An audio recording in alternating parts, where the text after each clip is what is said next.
of action. I'm EpicSkillshot along with Trevor Quickshot Henry, and we are speaking with Coutard from the victorious Copenhagen Wolves. Coming into Super Week, a win immediately, and what a close game it was versus Fnatic. Start at the beginning, what were the priorities for you guys going into picks and bans? Well, we had our mind set on the Kassadin if he's open. Other than that, we were a bit split between the Lee Sin and Lulu. And obviously they made the choice easy for us by banning out the Lee, but leaving Lulu. Well, it worked out for you guys in the end. Talk to me about that Lulu matchup in the mid lane. You went a little bit aggressive at level 5, ended up giving up a death. What happened there? Well, I were taking on a huge advantage early on and bullied him out of the lane. And when I got back, I got a bit greedy and wanted to put the pressure straight up. However, I did not expect him to actually go for me. And it turned kind of ugly. But it was still a very interesting matchup, and when you guys went into team fights, you guys had a couple of factors that made the fight incredibly close. Tell me from your perspective what it was that made it that you just couldn't kill each other a lot of times. I think both teams wanted to stay alive and not give the enemies advantage. Therefore, if everyone is focused on surviving, you're going to move out instead of sacrificing yourself for the kill. Yeah, and we actually have a great example of one of those team fights coming up for you guys. So let's actually pull up the first replay that we've got. It's about 21 minutes into the game. Before we start this one, you can take a look. You guys have a 6,000 gold lead. And from this fight, you sort of let Fnatic get back into the game.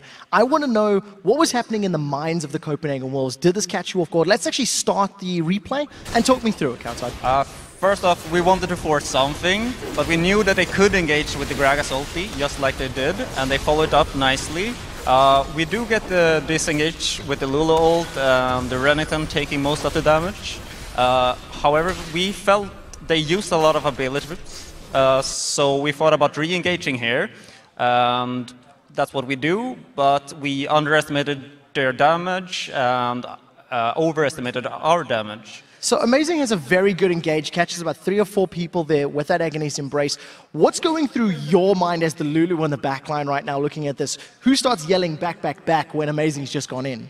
Well, first off, we're not really backing. We're trying to take the targets close to us, but everyone just keeps getting out. And in the end, we see we're not going to win this. We're just like, get out whoever can.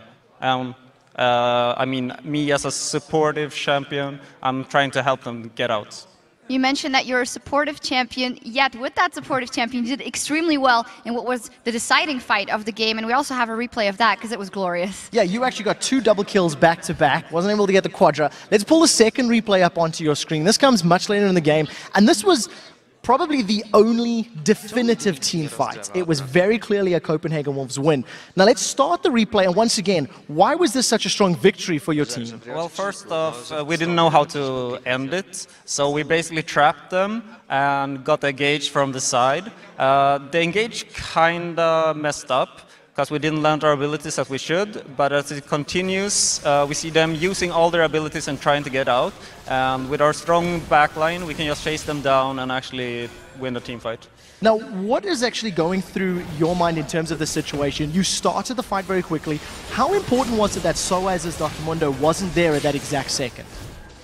Well, it allows you to deal the damage to the more important targets before he arrives, and also they will be getting out, so when the teleport actually finishes, he will be out of position. One more quick question to follow on from what you were mentioning. You said you didn't really know how to finish. This is something we've seen from the Copenhagen Wolves many times over the split, but you're now 5-0. This time was a team fight. How do you figure out how to finish games going forward? Well, we don't want to do the classical Baron throw that we did a lot of games. So basically we're looking how they're spreading out, if there's free turrets to take, if we can trap them, if there's easy Baron or something like that. Well, tell me then about another defining moment that luckily for you guys didn't decide the game when Fnatic decided to run all the way up the mid lane and get the tower. How did you react to that one?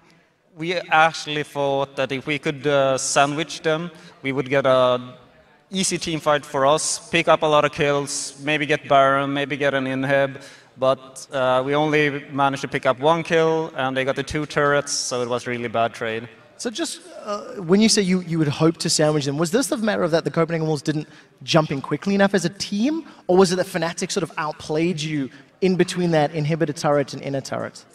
It's a bit of both. Obviously, they played the team fight really well. Also, I think we were slightly out of position to react to it because we didn't get to them when they were on the first turret, and they even got to finish the second turret before we actually got to engage.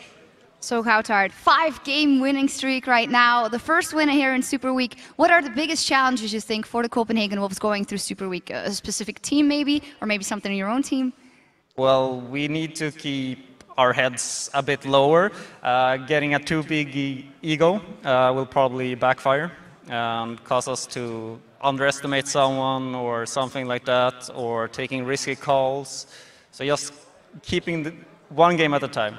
Yeah, keeping a clear head. Fantastic performance. Congratulations, Coutard, for that win. And now we're going to send Vix back over to D-Man and Fisho for our next match.